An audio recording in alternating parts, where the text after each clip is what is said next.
Benvenuti, cari amici di Segreti Turchi, nel nostro spazio dedicato a storie che scavano sotto pelle, emozioni che ritornano quando meno ce lo si aspetta, e verità sussurrate che fanno tremare il mondo dello spettacolo. Prima di immergerci in questa vicenda che ha infiammato le discussioni tra fan, addetti ai lavori e curiosi, vi invitiamo ad iscrivervi al canale, a lasciare un commento e a sostenere il nostro lavoro con un like.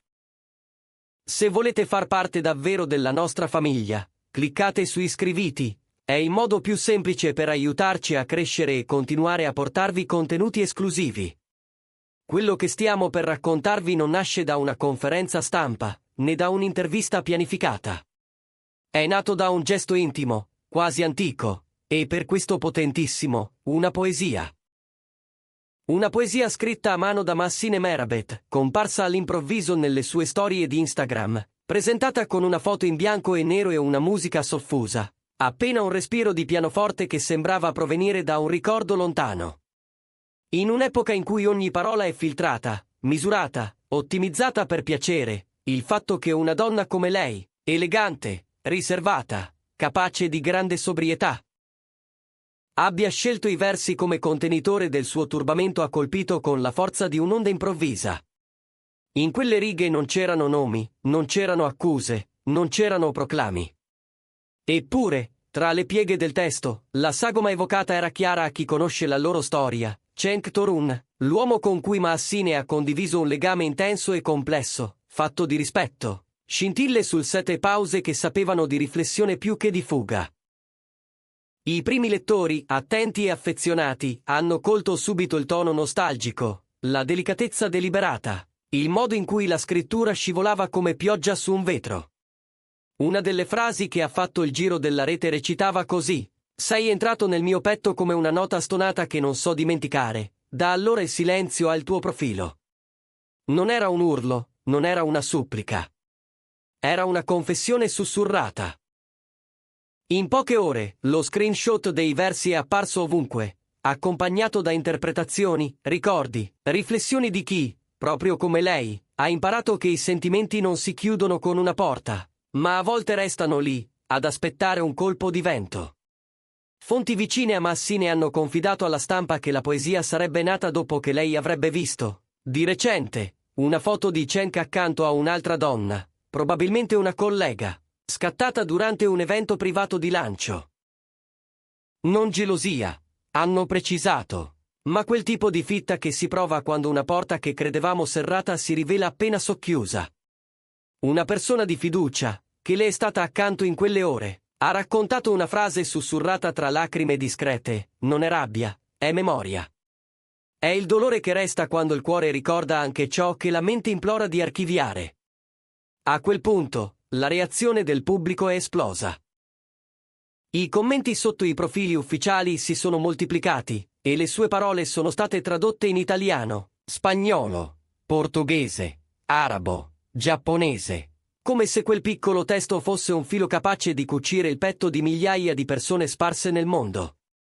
Una riga in particolare è diventata un emblema di ciò che sopravvive anche quando sembra finito. Hai lasciato la soglia spalancata, ma la tua assenza ha continuato a dormire dalla mia parte del letto. Quei versi, nuovi e insieme antichi, hanno scatenato un'ondata di empatia. Le trasmissioni più seguite hanno aperto le loro puntate citando la poesia, mentre opinionisti e critici discutevano, gesto d'arte, o tentativo di parlare a Cenk senza nominarlo. Qualcuno ha suggerito che non si trattasse solo di dolore, ma di un promemoria velato. Una mano che si tende al passato non per trascinarlo indietro, ma per riconoscerne il peso. Inevitabilmente, Cenk Torun è stato contattato dai giornalisti. Non ha smentito né confermato di essere il destinatario di quelle righe, ma il suo volto attento e la scelta di parole misurate hanno detto molto più delle frasi in sé. Massine è una donna sensibile. Se quei versi sono suoi, meritano rispetto. Poche sillabe, eppure pesantissime. Un collaboratore, restando anonimo, ha rivelato che Cenk avrebbe letto la poesia più volte, una dietro l'altra, poi si sarebbe chiuso in una stanza senza voler parlare con nessuno. Nessuna scenata, nessuna dichiarazione a caldo. Solo un silenzio importante, che ha stupito perfino chi lo conosce da decenni e sa quanto abitualmente lui preferisca il raziocinio agli scossoni. Sembrava toccato in un punto che credeva cicatrizzato, ha mormorato qualcuno. E adesso, cari spettatori di Segreti Turchi, la domanda è inevitabile. Quelle parole sono un addio o un richiamo? Un commiato tardivo o il primo passo verso un confronto sincero? Diteci cosa ne pensate, perché la vostra voce alimenta questo dialogo e dà senso a ciò che raccontiamo. Nel frattempo, sono cresciute le voci di un presunto incontro segreto tra i due, avvenuto, secondo alcune fonti, durante un gala privato a cui erano presenti entrambi. Nessuna foto, nessuna prova concreta, ma più testimoni hanno parlato di sguardi intensi, di un breve saluto appena accennato, di un'atmosfera sospesa come a voler dire: nulla è davvero finito finché i ricordi non imparano a stare in silenzio. Le redazioni hanno fiutato la scia, alimentando il dibattito. Semplice coincidenza o momento densissimo di ciò che non si dice? La sezione commenti dei profili social di Maassine è diventata, col passare dei giorni, una sorta di salotto di terapia collettiva.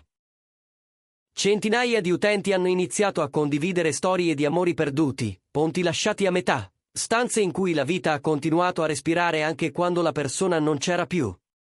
Grazie per aver dato voce a ciò che non riusciamo ad ammettere nemmeno davanti a noi stessi, ha scritto una fan argentina, mentre un utente turco ha osservato: a volte l'arte non guarisce, insegna a convivere.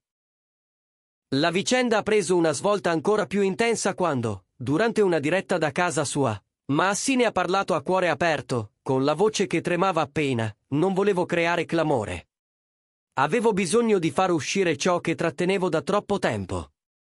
Non è una provocazione, non è un messaggio per nessuno. È il mio modo di curarmi. Ma, si sa, in certi casi anche la sincerità suona come una conferma indiretta. Alla domanda su cosa provi ancora oggi per Cenk, lei ha fatto una pausa, cercando parole abbastanza umili da contenere un sentimento ingovernabile, poi ha detto: i sentimenti non si spengono come una luce. Scrivere mi aiuta a riconoscere ciò che è ancora lì.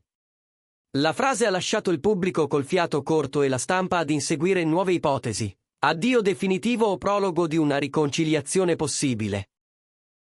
Nel frattempo, Maassine ha annunciato l'uscita di una piccola raccolta personale, quello che non ho detto ad alta voce, un progetto in cui riunirà pensieri, poesie e testi mai pubblicati, scritti in momenti diversi della sua vita. Una sorta di taccuino dell'anima, con l'intenzione di trasformare la vulnerabilità in una compagnia discreta per chi attraversa la stessa tempesta. L'annuncio ha generato attesa e tenerezza, anche perché racconta molto del suo modo di stare al mondo. Mai plateale, sempre autentica. E adesso, la domanda che tutti si fanno è una soltanto: Cenk risponderà? Con una poesia, con una lettera, con una telefonata che non sapremo mai? O sceglierà quel silenzio che, in certe circostanze, suona più forte di qualunque parola? Le prossime settimane saranno cruciali per capire se questa tensione emotiva si scioglierà in un incontro o si raffredderà in una distanza beneducata. C'è chi spera in un chiarimento privato, lontano dai riflettori. Chi sogna di rivederli insieme in un progetto artistico, chi, più pragmatico, pensa che a volte l'amore più adulto consista nel lasciarsi andare con gratitudine. È impossibile, parlando di Cenk Torun, non ricordare quanto la sua immagine pubblica abbia sempre difeso la misura e la compostezza. Lui, volto iconico di un'epoca televisiva che amava i personaggi intensi e le storie di formazione, è rimasto negli anni un uomo che pesa le parole e preferisce i gesti piccoli e concreti. Maassine, dall'altra parte, con quella grazia mediterranea che mescola lingue e confini, ha spesso parlato per immagini, per suggestioni, una scelta stilistica, certo, ma anche la trincea gentile di chi non vuole ferire nessuno. È anche questo a rendere questa storia così credibile, così vicina, due adulti che non rincorrono il clamore, ma si lasciano scappare un frammento di verità e poi osservano gli effetti che quel frammento ha sul mondo. Intanto, i talk show continuano a citare stralci della poesia, e qualcuno ha voluto leggere tra quelle righe la sagoma di un invito, non a tornare, forse, ma a dirsi ciò che una volta si è taciuto per pudore. Tra le frasi più discusse, oltre a quelle ormai virali, c'è questa. Ti avrei dimenticato, se il futuro non avesse la tua grafia. Una riga che sembra cucita addosso ai giorni in cui ci si rende conto che non sempre si procede dritti. A volte si svolta, e la curva porta inaspettatamente nello stesso punto, ma con un altro paesaggio. Non sono mancati i pareri scettici, naturalmente. C'è chi ha ipotizzato un'abile mossa promozionale per lanciare la raccolta. E tuttavia, anche i più diffidenti hanno ammesso che la fragilità espressa in quei versi pare difficilmente costruita a tavolino. Il dolore vero non sa recitare, si riconosce perché non cerca applausi. E qui è evidente che l'unico pubblico a cui Massine voleva parlare, almeno all'inizio, era se stessa. A margine, un particolare ha incuriosito molti, nella foto in bianco e nero che accompagnava la poesia. Si intravede un palco vuoto, le quinte appena socchiuse e un faro spento. Simboli prismatici, certo. Ma l'idea di una scena abbandonata, pronta a riaccendersi o a essere sigillata per sempre, è diventata il leitmotiv dei commenti. In mezzo a questo vortice, Cenk ha continuato a mantenere un profilo basso. Le poche parole pronunciate in pubblico hanno avuto la fermezza di un punto fermo. Una persona a lui vicina, parlando a condizione di anonimato, ha aggiunto un dettaglio: ha riletto tutto a tarda notte. Poi ha appoggiato il telefono, ed è rimasto al buio. Non voleva che nessuno interpretasse quel momento al posto suo. È la cifra di Cenk, in fondo, comprendere da solo, prima di lasciare che il mondo lo faccia per lui. Amici di Segreti Turchi, tocca a voi, credete che arriverà una risposta? Che ci sia una telefonata già avvenuta, uno scambio di messaggi lontano dagli occhi di tutti, o un tacito accordo nel proteggere ciò che resta? Scriveteci nei commenti le vostre sensazioni, le vostre letture, le vostre esperienze. Questo canale vive del vostro sguardo, della vostra empatia, delle vostre storie. E ricordate di iscrivervi, è il modo migliore per restare connessi e per non perdere i prossimi aggiornamenti. Prima di salutarci, però, torniamo al possibile incontro durante il gala. Un violinista che si esibiva quella sera ha detto di averli intravisti, separati da pochi metri e da molti pensieri, con gli occhi che si cercano come se fosse un riflesso condizionato. E poi, dicono, un cenno minimo del capo, un sorriso trattenuto, un sì muto al fatto che, comunque vada, ciò che c'è stato merita cura. Immagini senza foto, parole senza registrazioni. È così che nascono le leggende, ma è anche così che continuano le storie vere, quelle che non hanno bisogno di un palcoscenico per esistere. Da oggi in poi, tutto può accadere. Un gesto, un incontro lontano dai flash, o semplicemente il tempo, che spesso è l'unico scrittore capace di dare un finale onesto ai capitoli più difficili. Restate con noi. Noi di Segreti Turchi seguiremo ogni sviluppo con rispetto e profondità, decifrando i dettagli senza forzature, per restituirvi il senso umano, prima ancora che mediatico, di questa vicenda. Lasciate un like, iscrivetevi, attivate le notifiche. Diteci anche quali attori o coppie vorreste che affrontassimo nei prossimi video, la vostra voce guida i nostri contenuti. Grazie per essere stati con noi.